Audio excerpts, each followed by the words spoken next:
Before the podcast begins, I need your attention. In the next few minutes, I'm going to ask you to support our organization Torch in our annual campaign, our annual fundraiser that's happening right now at givetorch.org. You can find the link in the description of the podcast. Now, you may be resistant to my efforts. That's okay.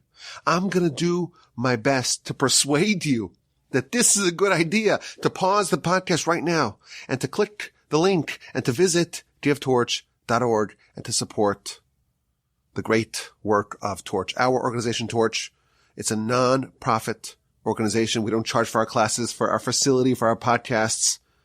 And the only way we can do our sacred work, the only way we can continue our sacred work, it's only if we fundraise. And I'll tell you, I don't know about anyone else, I didn't go to rabbi school to learn how to fundraise. In fact, it wasn't even part of the curriculum, but it's part of the job.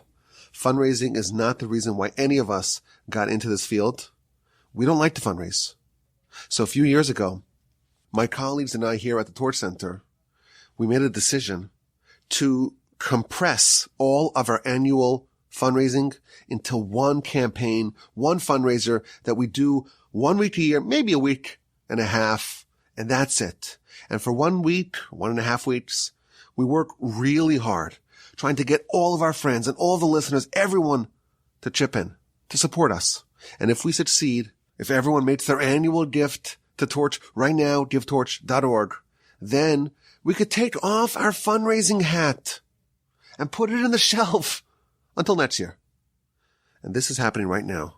So today I'm asking you for your friendship, for your support, for your partnership. Visit givetorch.org. The link is in the description.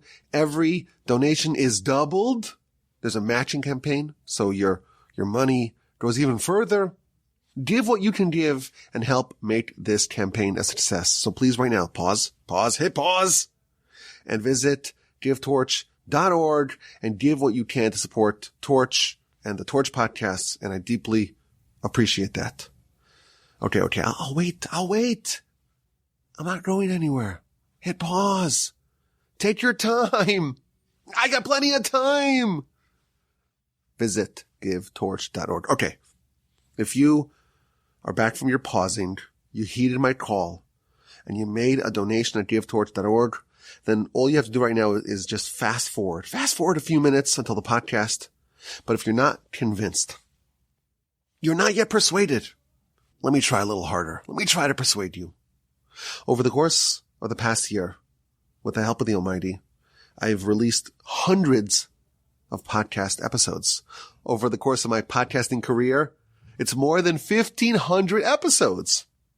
And every other day, basically, it's a new podcast. And I work effectively all my time on this craft. And I consider it to be a sacred task. I feel like, to a certain extent, I'm serving as somewhat of an ambassador to spread the Almighty's Torah, to teach, to spread Jewish pride, Jewish knowledge, Jewish history, to do this work. And it's not just me. All my colleagues here at the Torch Center, we're similarly laser focused on the mission to connect Jews and Judaism. So we're doing that locally here in Houston, but of course around the world via our digital offerings. And today I want to ask you for your partnership. We cannot do this alone. We need partners. How do you become a partner, you may ask? Anyone who donates and contributes to the Torch fundraiser at givetorch.org, anyone who does that becomes a partner. If you give what you can give, you're elevated. You're no longer a junior associate. You're a partner. You can make partner. Your parents will be proud of you. And there are some perks that come with partnership. And it's the greatest perk in the world. It's the merit of Torah. All over the world, people are studying together and learning together and listening alongside us. I'm here at the Torch Center and I work here day in, day out, week in, week out to prepare exquisite content of Torah, of Jewish life, of Jewish history, and to disseminate it with the help of the Almighty worldwide. But this is not just my own enterprise. This is not just my colleagues here at the Torch Center. We have partners. and those who support us, who give what they can give at givetorch.org, they become partners and they have a major portion of the merit of what we do.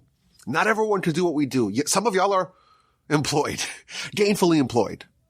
So you hire us, you partner with us, you outsource your responsibility to spread Torah to your friends here at the Torch Center and all the incredible work that we do here. If you give a lot, that's amazing. Every donation is matched. It's all doubled at givetorch.org. If you can give a little, we love and we cherish that as well. As long as you give what you can give, you are a partner. And I'd like to get this on the record. I want to say it publicly on the record. The merits that we have in spreading Torah, in enriching people's spiritual lives, in feeding souls the world over, and the fact that the messages that we share are shared in countless Shabbos tales around the world, and people are sharing it with their friends and their neighbors and their community members. This entire empire of Torah that emanates from the modest Torch Center in Houston, I hereby declare that those merits are shared with everyone who contributes. All the partners are included. And the opposite, that's true as well. Those who sadly don't contribute, they're not partners, and they don't get any of the merits. The Torch fundraiser at givetorch.org, and the link is in the description. It's not just an opportunity, there's also the opportunity cost of passing. I want your partnership. I want your friendship. I want your listenership. Of course, we love all the listeners. Anyone who says, I want to put on a Torch podcast, I want to listen and learn together, they're cherished. They're beloved. They're special. But only those who contribute to this campaign, to this fundraiser at givetorch.org, only those people are elevated to partner. Only those people get a portion in our merit. Yes, if you study, if you learn, you will have an incredible merit for your own study. That's nothing to sneeze at. But the merit of all the listeners, the more than 1 million downloads every year, that merit is only for those who contribute. I think it's a good deal. I told my class on Sunday that the Torch Center in Houston, Texas, Torch, it's certainly the best charity in Texas. And it's likely the best, west of the Mississippi. I don't know. In New York, New Jersey, they have some great yeshivos. Maybe those eclipse us. The bang for your buck here is staggering. The amount of people who are touched, the amount of people whose lives are changed as a result of what we do here, it's staggering. The amount of emails that I get from people who were touched, who were moved. It's hard to believe that a small little outfit, a little mom and pop shop here in the Torch Center, what we're able to do, it's just a gift from Hashem, and it's in the merit of maybe our illustrious antecedents, but it's also in the merit of our incredible partners. And if you're listening and you haven't been persuaded, you're like, okay, skip. Finally get to the content. When will this pitch end? I'm done with this appeal. I get it. I know what you want. I'm not interested. I'm still urging you. I'm asking you. I'm pleading. Not pleading. I'm beseeching. No, I'm not beseeching. I'm asking. I'm requesting you to hit pause. Visit the fundraiser, givetorch.org. The link is in the description, and give what you can give. If you do that, you're joining a very special fraternity. You're coming to the other side of the table. You're a team member now. If we succeed in reaching our goal, I hereby pledge with the help of the Almighty to continue doing this very important, sacrosanct work. I was assured by my friend David that in the event, God forbid, that we're unable to reach our goal, and we have to, God forbid, shutter, he did promise me that he'll give me a job as a paralegal in his law firm. What do you think? I think that if I had to hang up the microphone, I probably would be better suited for that sort of work. I don't know, manual labor, a mechanic, a carpenter. Everyone has to know their limitations. But a paralegal, well, I could probably pull that off, I imagine. Maybe the skills that I picked up in yeshiva, debating Talmud, that would help, I think, in the law profession. What do you think? Is that a good option? I really hope it won't come to that. I really hope that you take some time, you hit pause on the podcast, and you come give us some love at givetorch.org. You seize this amazing opportunity.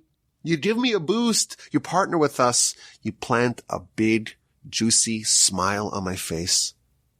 What I need from you is to give what you can give at givetorch.org. I know it's hard. I know it's a hassle. I know I took up a lot of your time trying to persuade you, but it's worth it.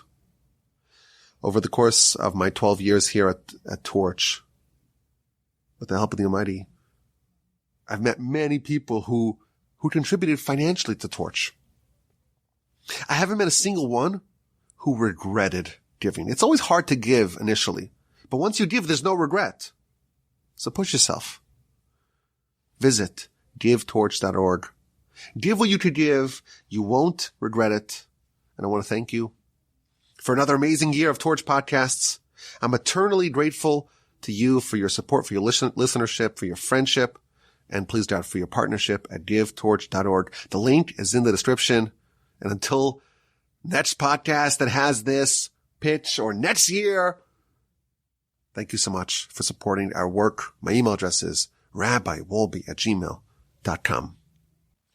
We are up to mitzvah number 145. And today, please God, we will do 145, 146, and 167. And these, as was true with the previous mitzvos, with the mitzvahs that we are covering now, this relates to sacrifices. Again, we are following the mitzvos and studying them in the order in which they appear in the Torah. So now we're in chapter 7 of Leviticus of Vayikra. And the subject matter is sacrifices. And in particular, we have the laws regarding impurity as it relates to sacrifices. As we shall see, the subject of impurity is very vast. And there are a bunch of mitzvahs that are upcoming that relate to purity and impurity. And the first one we're going to tackle is what happens if there's a sacrifice that becomes impure. Such a sacrifice may not be consumed, and that's mitzvah number 145. Moreover, such a sacrifice may not be offered upon the altar. Instead, it must be discarded. It must be burned. And that is mitzvah number 146. So we have the restriction, the prohibition, the transgression. Do not consume a sacrifice that has become impure. Instead, mitzvah number 146, burn it not upon the altar as a sacrifice, but elsewhere. And finally, we have mitzvah number 167. And that tells us that in the event that the sacrifice is pure, it has not become impure, but the person has. So mitzvah number 145 is when the sacrifice became impure, it cannot be consumed. Mitzvah number 167 is when the person became impure. Such a person may not eat sacrifices. Only someone who is in a ritual state of purity, only such a person may eat sacrifices. So there are two instances when the consumption of sacrifices that would otherwise be permissible to be consumed may not be permissible. And they are, if a person becomes impure, he may not eat sacrifices. If the sacrifices become impure, they may not be consumed. And that's the two mitzvos that we're going to cover today. Now, there is an important difference between these two. When the person is impure, so the sacrifice doesn't matter if it's pure or impure, but if the person is impure, he may not consume the sacrifice. And if he does, it carries the penalty of kares, which is a very serious, harsh penalty of disenfranchisement, of being removed from the nation's a very serious transgression. Whereas when the person is pure and the animal, the sacrifice has become impure, then it is prohibited, but not quite with the same degree. It's just a regular prohibition. Okay, so these are the mitzvahs that we're going to cover today, beginning with mitzvah number 145. When a sacrifice has become impure, it may not be consumed. Now, although the verse that conveys this mitzvah, it addresses the flesh of an animal. So the meat of an animal that became impure, this would apply not only to the flesh, but anything that can be consumed. So the meal offerings, the wine, the flour, and even the things that are not necessarily edible, as we shall see, they may not be consumed once they have become impure.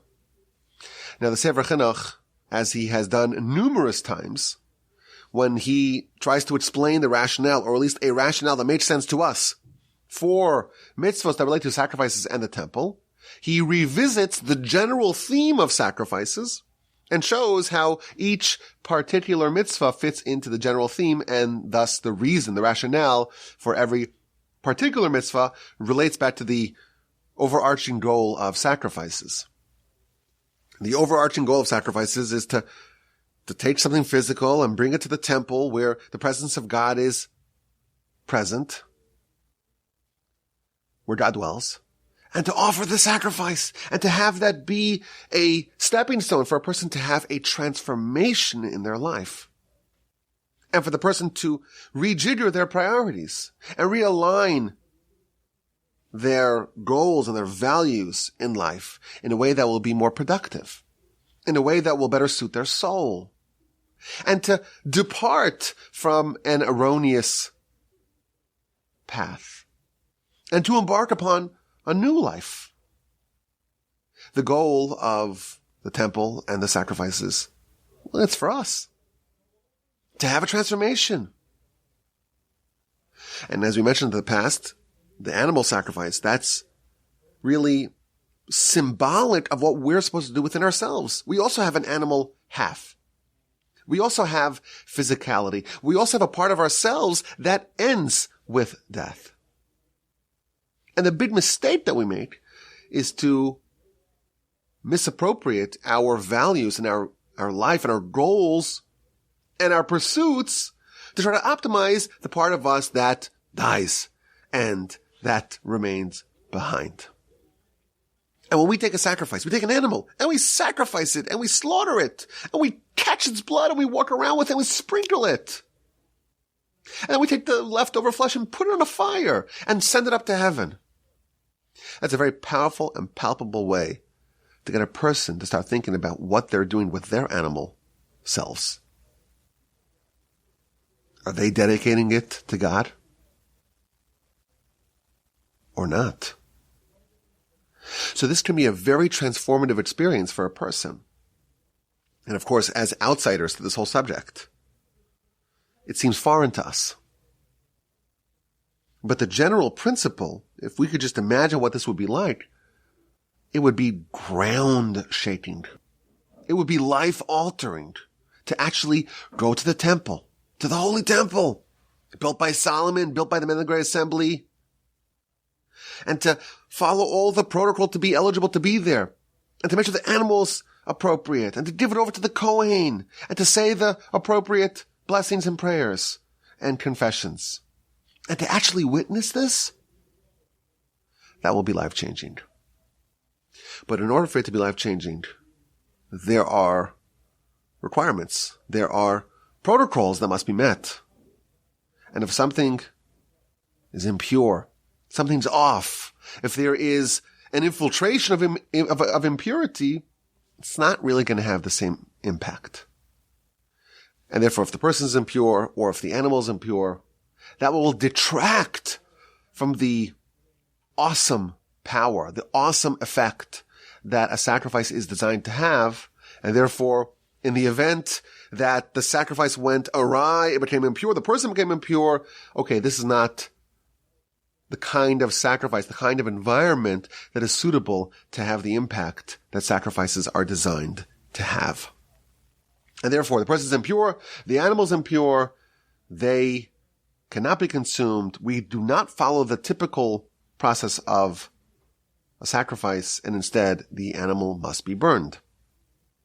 Now, there are myriads of laws in each one of these mitzvos, and we're just trying to get a little snapshot, a little flavor, if you will, of all these mitzvos. And the Sefer Chinuch, which is the book that is guiding us in this goal, in this pursuit, he offers a little sampling of some of the laws that relate to each one of these mitzvos.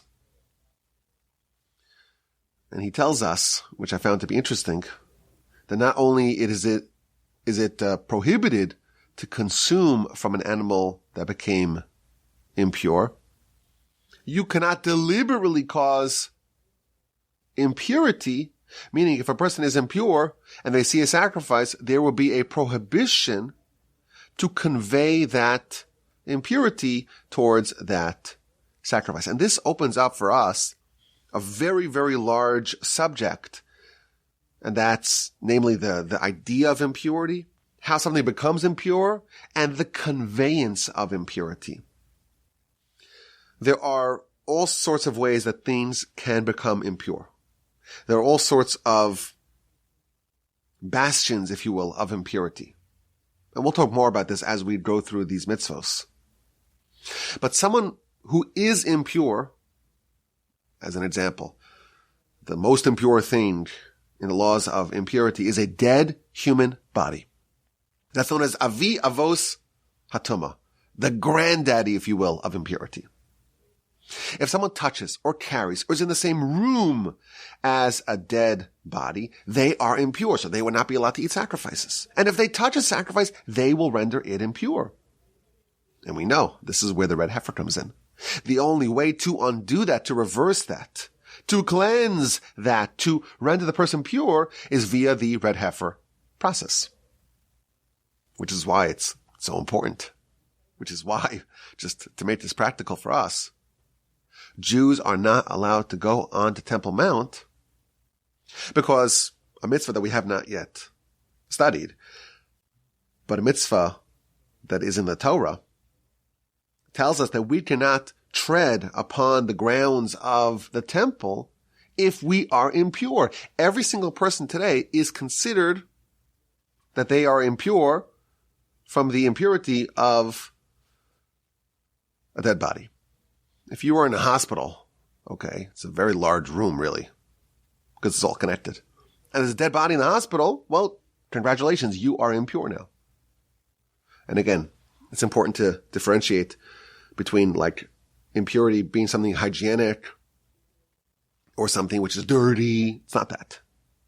There is laws of impurity, and it's very hard for us to understand them, and I'll try to make maybe an association that we can use to make it a little bit more understandable to us.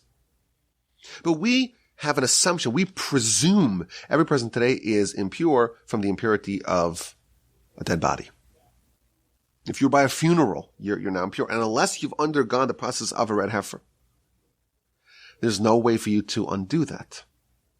And therefore, walking upon Temple Mount is a violation of this prohibition against someone who is impure going upon temple grounds. But the whole subject is very distant, and I will tell you that there are enormous portions of Torah that relate to the laws of purity and impurity. And again, for us, it's hard for us to understand because it's not dirty. It's not anything which is perceptible to us. I had a pet theory during the pandemic.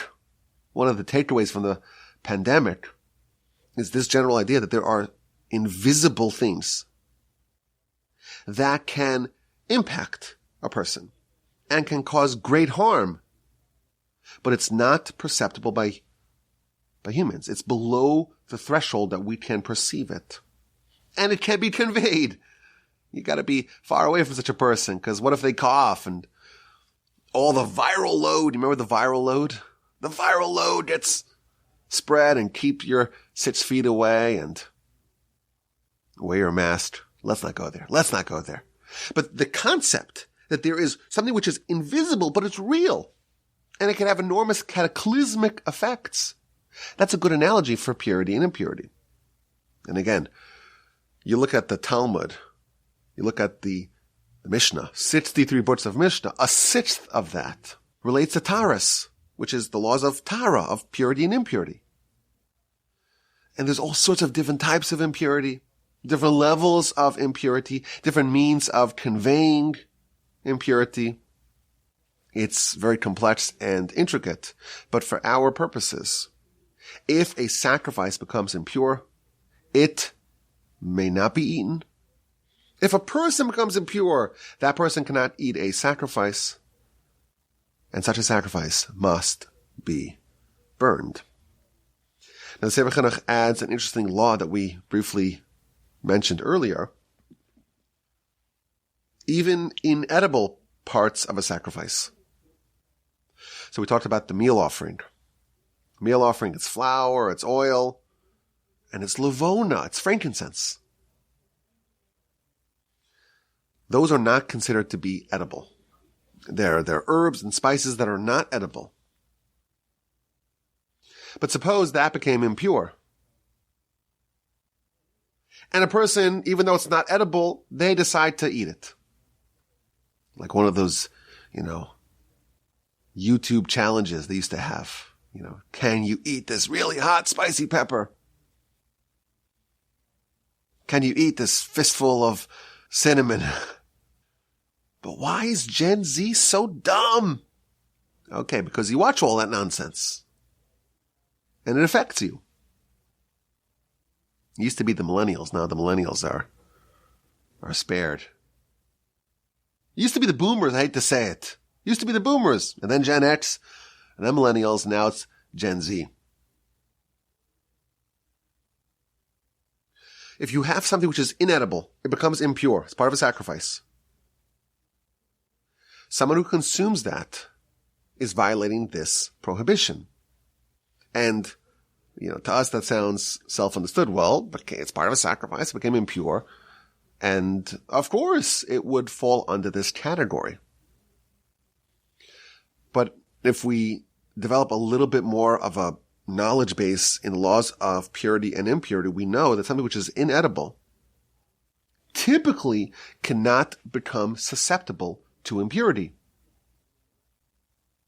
And the reason for this is because purity and impurity really affect only people, utensils, and edible food. And if something which is inedible, well then it would typically not be a receptacle of impurity, yet with regards to sacrifices, because it is a sacrifice, that would be an exception to this rule, and it would become susceptible to impurity, and thus it would be included in this prohibition to not consume from a sacrifice or any part of a sacrifice that became impure. Now, mitzvah number 146 tells us that it must be burned. And the Sefer Chinuch tells us that there's a very good reason why it must be burned. We do not want invalid sacrifices hanging around. We don't want anyone to say, oh, look at this sacrifice, and look at it rotting and decaying. And therefore, it must be eliminated. And the best way to eliminate it, the best way to dispose of it, the best way to remove any association with the sacrifice is by burning it. And if the sacrifice became impure inside the temple, then it will be burned into the temple. If it became impure outside the temple, it will be burned outside of the temple.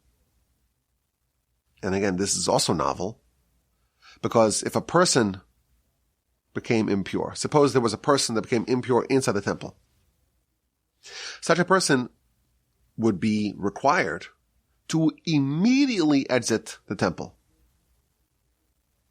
If there's a dead body, for example, someone dies, they have a heart attack in the temple, they quickly must be ushered out of the temple, because you cannot have this impurity inside the temple. That said, when it comes to an animal, a sacrifice that became impure, it can stay there and it will be burned, not on the altar, of course, but on a designated spot towards the east of the altar. There's a designated spot where sacrifices that became impure are burned, and that is where it would be disposed of. Now, the Sefer Chinuch, in his commentary to this mitzvah, he has a bunch of asides. And he talks about the bones, The bones, must they be burned? Well, if they have marrow in it, well, then they must be burned. Otherwise, they need not be burned. However, the paschal lamb, that is burned. And the reason why the paschal lamb is different, and I found this to be interesting. I don't know if you'll find this to be interesting, but I did. A paschal lamb has a law that applies to no other sacrifice. And that is the prohibition against breaking a bone. No bone may be broken in the paschal lamb. And therefore, there's going to be meat that will not be accessible, because the marrow of the animal, it's inside the bone. The only way to access it, I've been told, is by cracking the bones. Well, if you cannot crack the bone, then you cannot remove the marrow. And therefore you'll have leftover sacrificial meat. And as we know, leftover sacrificial meat, we talked about this in Mitzvah, I think it's 142, must be burned. And therefore, when it comes to all sacrifices that need to be burned, we don't burn the bones because there's no meat there. But when it comes to the paschal lamb, we assume that there will be meat left uneaten and they must be burned. And Sefer Chinuch, he says, okay, we're talking about burning sacrifices. Let's talk about all the things that need to be burned. All the things that halakhically need to be burned. And he goes through a whole list of all these things that the Torah tells us must be burned. First thing is our mitzvah. Sacrificial meat that became impure. And then mitzvah number 142, which is leftover sacrificial meat that was not eaten in time. And then he says a new thing, which is a sacrifice that became impure. Or a mincha, a meal offering that became impure. Or an uncertain sin offering. This is the offering that a person brings if they're not sure if they sinned or not. Did I violate? Did I not violate? And this person discovers that actually they did not violate.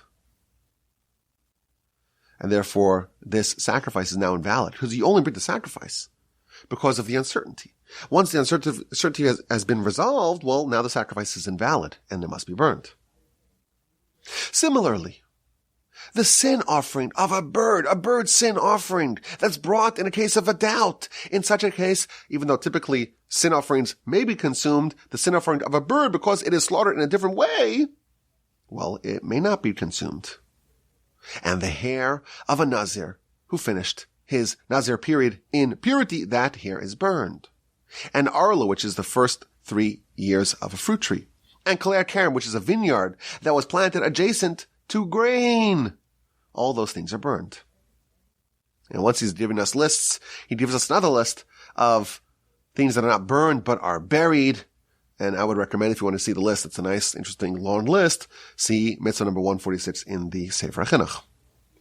And finally, we have mitzvah number 167, and that's the prohibition against a person who became impure from consuming a sacrifice. This tells us that when someone is impure, even if they are in the process of becoming pure, they've gone to the mikvah, let's say, but they haven't finished up to that night, or there's something still left over that they need to do on their to-do list, on their task list for their purification process, they may not eat nor touch any sacrificial food. And he also points us to mitzvah number 367, which I mentioned earlier. That is the prohibition against walking on temple grounds when you are impure. And again, he offers the same rationale.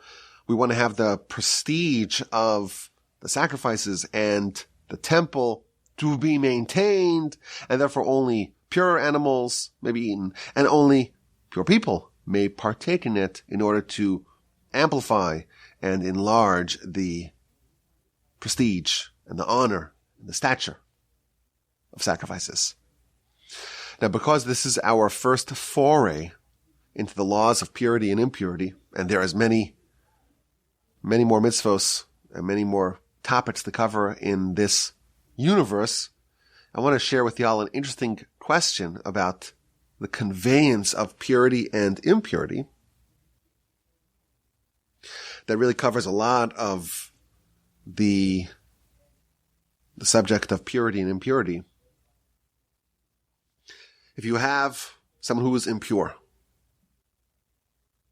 there are ways, as we mentioned, for impurity to be conveyed to someone who is pure. So we have two people in the room. One's pure, one's impure. And the impure person touches the pure person. Well, now the person who was previously pure becomes impure.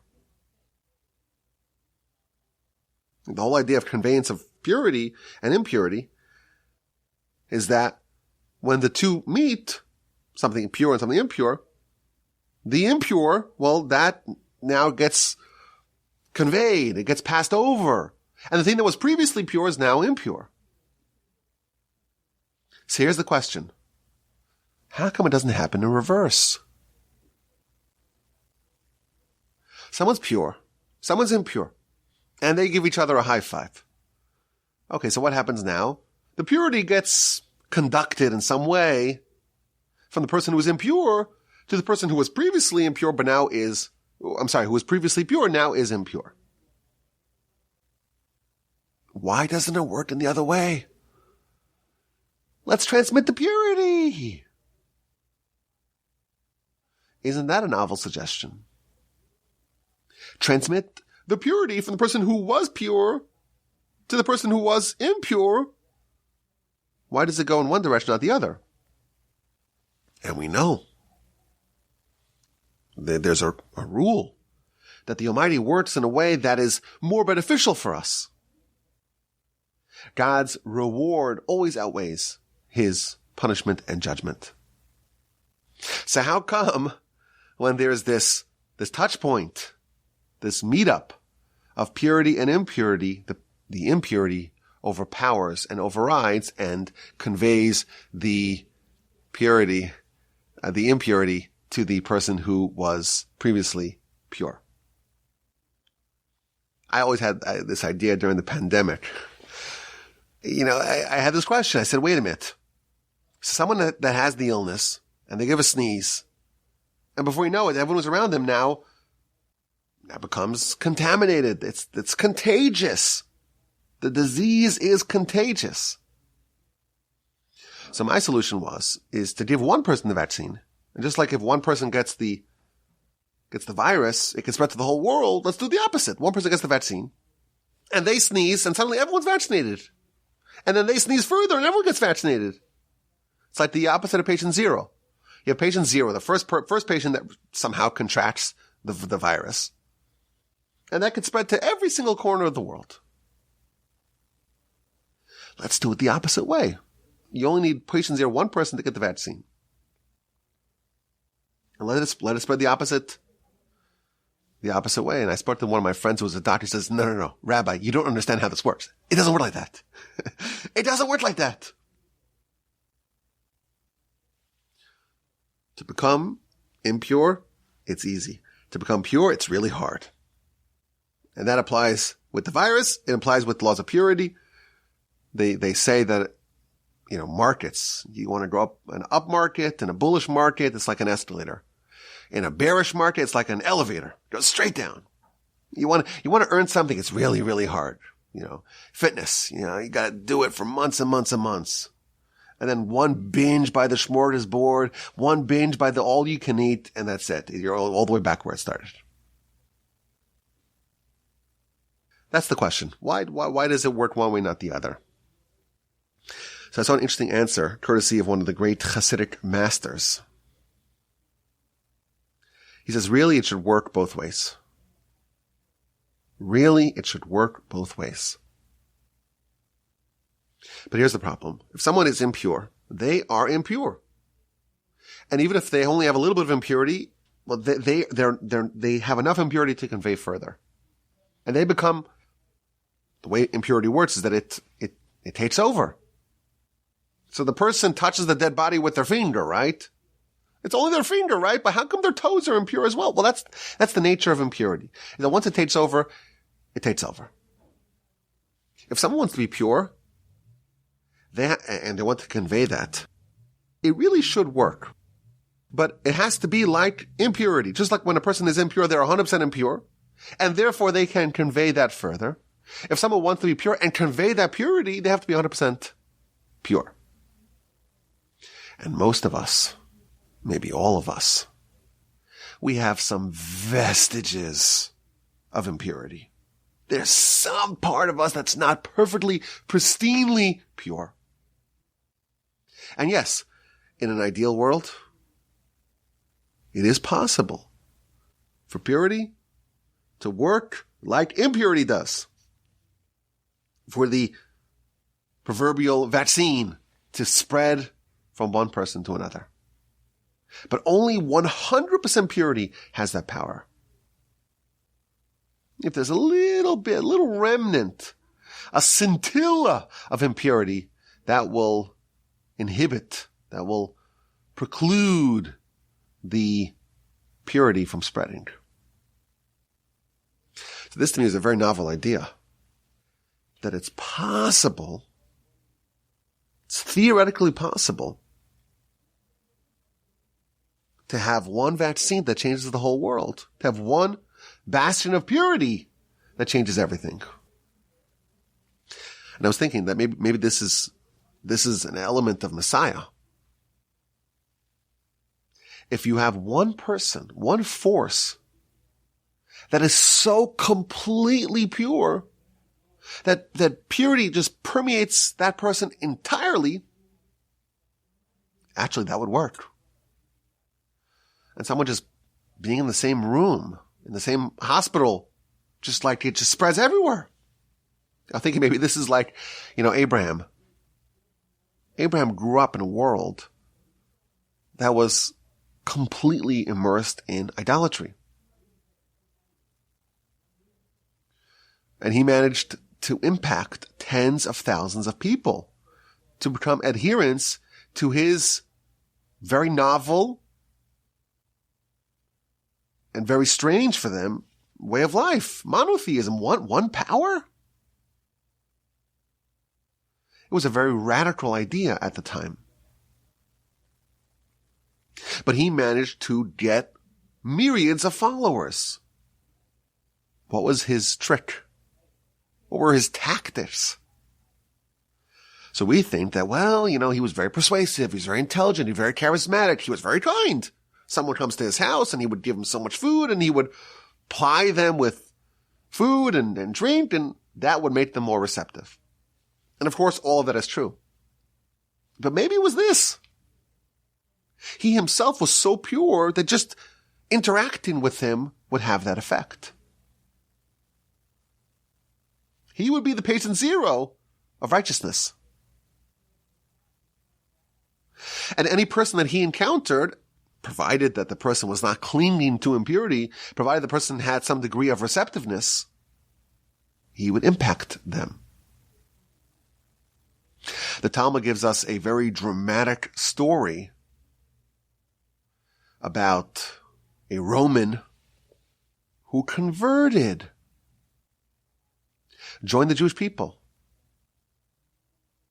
and made a very significant contribution to the Jewish library. And of course, we're talking about Onkelos, the convert. And he was a nephew, I think, of the Emperor Nero. And he joined the Jews. And the Talmud tells us that his uncle in Rome was very disappointed about the new conversion, the new religion that his nephew adopted. So he sent a legion of soldiers to go rescue him from this cult. Go save him from these crazy Jews. Especially because at the time the Jews were very hated by the Romans. So he sends a legion, some sort of, not a legion, but a group, a company, a battalion, to go kidnap Onkelos. And they go there and they don't return because they just meet him and he starts speaking to them and he persuades them to convert. So they join the Jewish people as well. So he sends a second group and he tells them, don't chat with him and Don't listen to him. He's so persuasive. He manages to convert them as well. He says the third group, don't even hear a word he has to say. And he goes and he kisses the mezuzah. We know the story. The Talmud tells us, the book of Avodah Zarah, page 11a. And after 3 groups were persuaded, they just gave up on him. He's just too powerful. Now, we have a documentation of what Onkelos told them. And it always kind of struck me like, this is it. This is the message that's so persuasive. It's a very nice message. It's about how, God protects us, and, he talks about the difference between the Roman king and the king of all kings. It's a nice message. It's a powerful message. But is it really effective enough to move the needle of a group of hardened Roman soldiers? Seems not. I think this is the answer. He was someone that had become so pure and had eliminated any vestige of impurity, that he had this power, this Abraham, we could call it almost a Messiah-like power, that just meeting him, that would be the impact. And no matter how many Romans you sent, it doesn't matter. He'd vaccinate all of them. And that, to me, was a very novel and interesting idea. It's not a coincidence that the rabbis tasked Onkelos with writing the authoritative translation of the Torah. And the Talmud even says that his translation was so accurate that it actually matched the translation that was given at Sinai. He was able to kind of channel the Sinai revelation on his own. How do you do that? Only if you've completely cleansed yourself, removed any little bit of impurity from yourself. Well, if there's no impurity at all, it's just purity, well, then purity will actually override impurity. And just an encounter, just a meeting of purity and impurity, in that case, when it's 100% purity, the purity will win. So again, we have mitzvos here that are hard for us to have some sort of understanding in. The whole idea of sacrifices just on its own, that is difficult enough for us. Now we have sacrifices matched with purity and impurity. The whole thing is a mystery to us.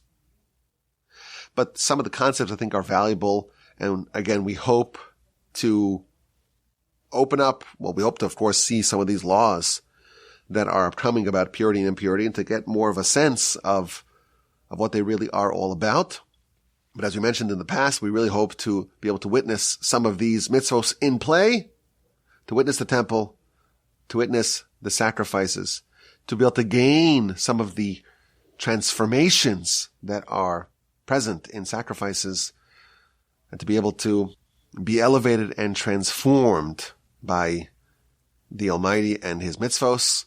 And of course, my email address is rabbiwolbe@gmail.com. I look forward to your questions, your comments, and your feedback. Thank you so much for listening to the podcast. Again, the website for the Torch fundraiser, for the annual Torch fundraiser, is happening right now. The website is givetorch.org. Every donation is doubled. Please visit givetorch.org. The link is in the description. Give a click on the link and give what you can give and support the great work of Torch in 2024. Again, the website is givetorch.org.